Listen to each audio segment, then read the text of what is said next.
The battle to retake Port Patterson is about to begin. Our scattered forces have come together for this battle. They're few in number, but we've managed to assemble a small ground force. However, the Lasaf fleet continues to gather in Port Patterson, and the presence of the Transportation Corps has also been confirmed. Having lost Puna Base, it appears Lasaf now intends to shuttle in troops and supplies overseas. If any more ships dock at Port Patterson, enemy strength will become more than our ground troops can handle. In order to prevent this, we need you to launch a preliminary strike on Port Patterson. Destroy all enemy supply vessels, landing ships, and freighters. In particular, try to keep as many enemy landing ships from entering the port as possible. Battle supplies must not reach the enemy. The number of enemy landing ships inside the port will be displayed on the MPG in the upper right-hand corner of your HUD. If the MPG reaches the max level, our forces will no longer be able to retake Port Patterson. This time, a substantial enemy counterattack is to be expected. It seems the loss of Puna Base has put them on guard. Please be careful.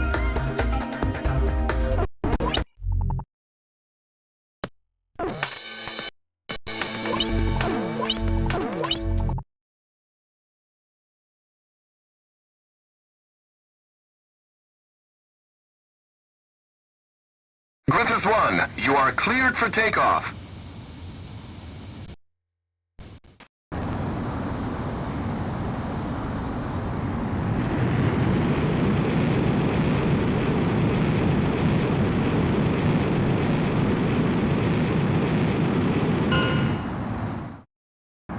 Griffith 1, altitude restrictions canceled.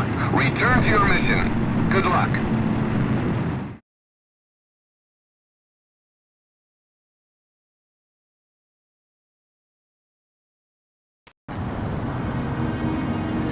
To Griffith 1.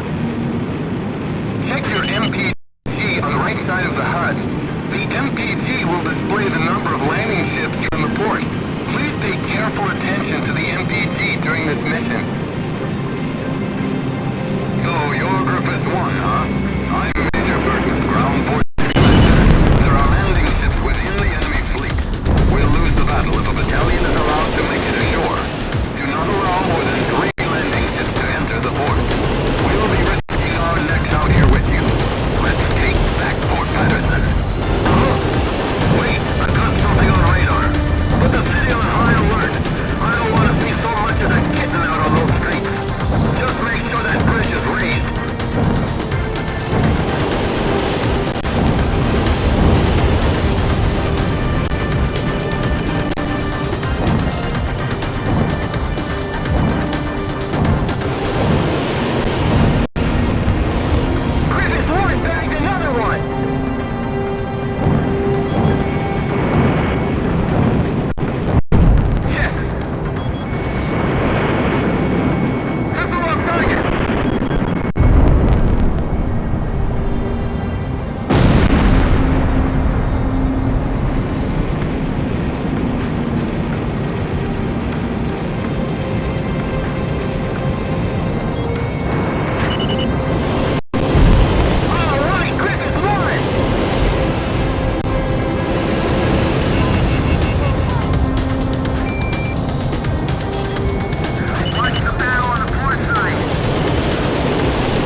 We've succeeded in destroying the enemy fleet gathered in Port Patterson. Our ground troops scored a major victory by using the chaos caused by our attack to storm in and secure the port. We freed Port Patterson from the hands of the enemy. It's still kind of hard to believe.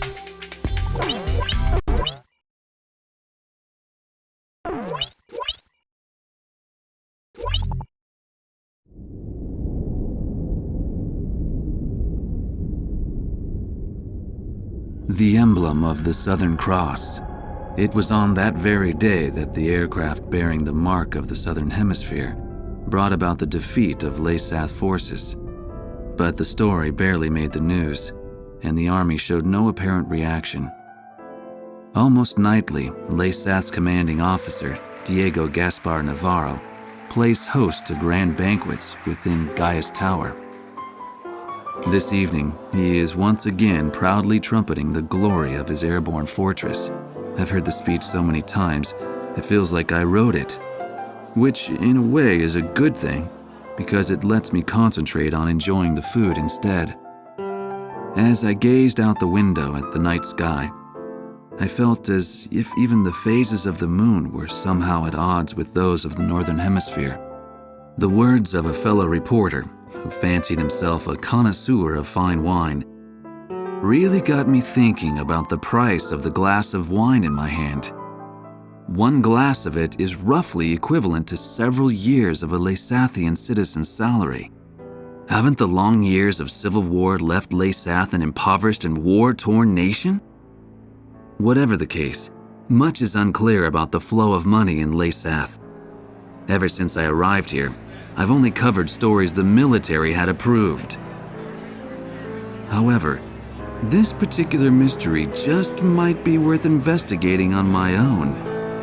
The idea was nothing more than the product of an idle mind. At least at the time.